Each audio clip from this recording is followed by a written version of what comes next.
kwenye ligi umeonyesha ni namna gani ambavyo hawa wachezaji wa timu hizi kubwa pia ni changamoto. Kwangu mimi naamini wachezaji ambao wameingia kwenye kinyang'anyiro cha kuwania kiatu, hususan wachezaji wanaotokea nje ya Simba na Yanga, wanapaswa kupongezwa kwa sababu unapocheza tofauti ya klabu za Simba na Yanga, matarajio yetu na uhalisia ulivyo, wewe utazungukwa sana na wachezaji wenye viwango vya kawaida, sio wachezaji wenye viwango hivyo vikubwa kama ilivyo kwa Simba na Yanga, kwa sababu wote tunafahamu Simba na Yanga zinasajili wachezaji wenye uwezo mkubwa, ingawa kuna wakati wanasajili wachezaji wabaya, lakini mara nyingi wachezaji wenye quality kubwa wako Simba na Yanga.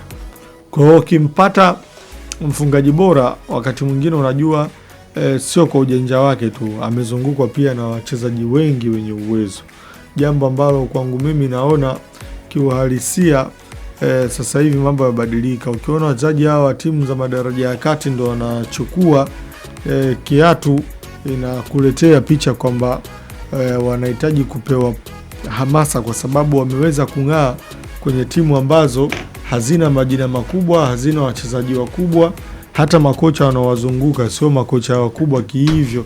Kwa wachezaji kama kina Mosi Nuumwe, kina Faisal Salum, ni wachezaji, kina Tegis, ni wachezaji ambao wanapaswa kupongezwa kwa sababu wanazungukwa na wachezaji wengi tu wa kawaida ambao wala hawaimbwi, sio mastaa, lakini wameweza kutengeneza namba nzuri za magoli ya kufunga.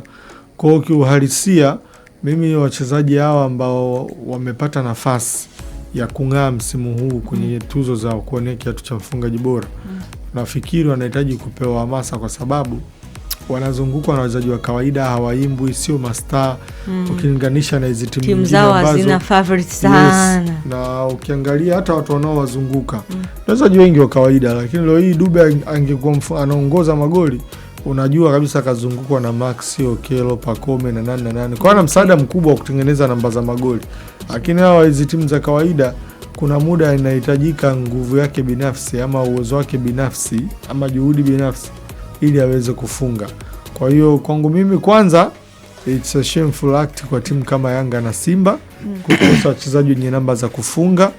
At least Azam naweza kuelewa wachezaji wao walivyokuwa na panda shuka, lakini kwa Simba na Yanga kukosa mfungaji bora, kwangu mimi sio nimekaa sawa, na hii inakuonyesha ndio maana timu zina struggle kidogo. Lakini kiukweli Yanga na Simba kutokuwa na mfungaji bora kwangu mimi imekuwa aibu, lakini aibu ya ligi ni hivyo kwamba kuna kiungo ndo anaongoza score sheet ya wafungaji bora, Faisal Salum. Leo kutokea msimu wa Zikia hapa alikuwa mfungaji bora, lakini kiuhalisia mtu yoyote ukimwambia mfungaji bora amekuwa kiungo mshambuliaji atakushangaa, kwa sababu anajua kiungo mshambuliaji jukumu lake la kwanza ni kutengeneza nafasi, lakini kapata nafasi ya kufunga na anaonyesha uhodari, uimara wa kufunga, then hakuna namna unamnyima credit huyo kiungo kwa namna ambavyo ametengeneza namba nzuri za magoli.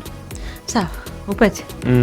Ndio muda huu wa kuwakumbusha pia wasikilizaji wetu kwamba Felus ipo.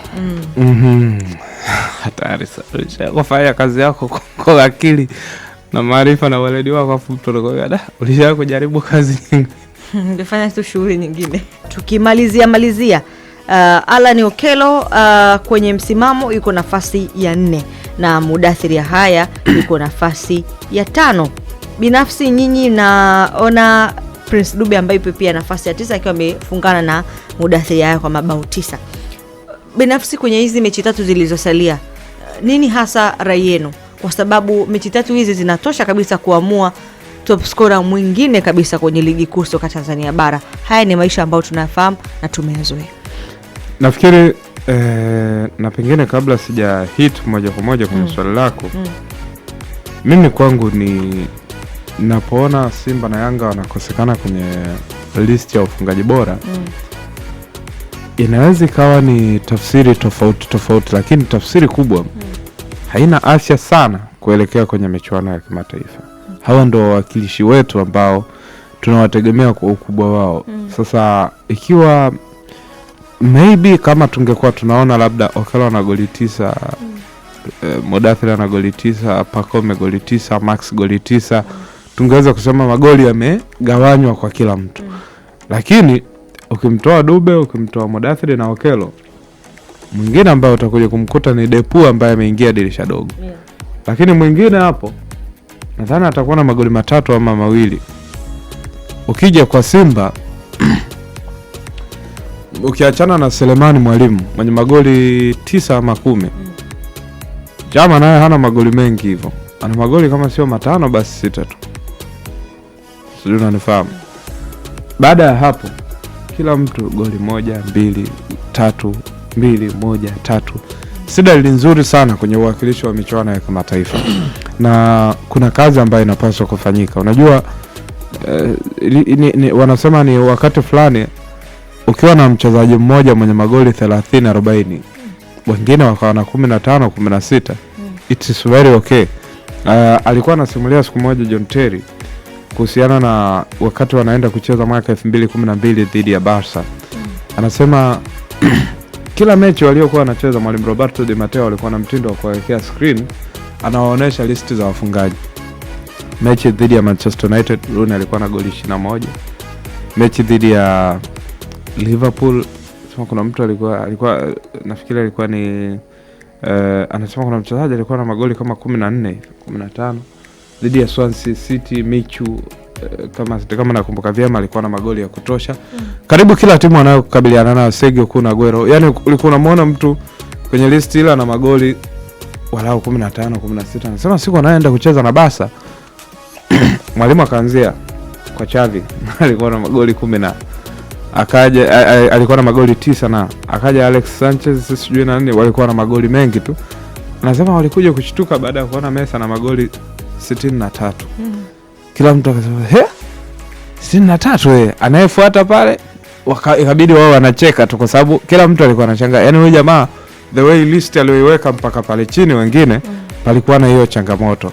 Na hata Liverpool sio nani unaowaona, lazima utakuta Mohamed Salah na magoli 30, wanaofuata na magoli 10.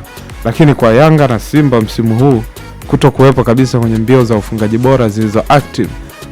Na ukiangalia hata walioingia wengi wameingia dirisha dogo, kwa maana Alan Okello, Mosi Ndumumwe, na hata ukimchukua Selemani Mwalimu michezo mingi amecheza mzunguko wa pili. Ukimchukua Alan Okello amecheza mzunguko wa pili. Ukimchukua Mudathir Yahya mzunguko wa kwanza karibu wote alikuwa anauguza goti. Nafikiri ni challenge ambayo wanapaswa kutukumbusha kwamba hawapo sawa sawa kama ambavyo ilipaswa kuwa. Sawa, hayo ndio tulikuwa nayo leo kwenye Kwingineko. Kumbuka zimesalia dakika 5 tu za Kitanzania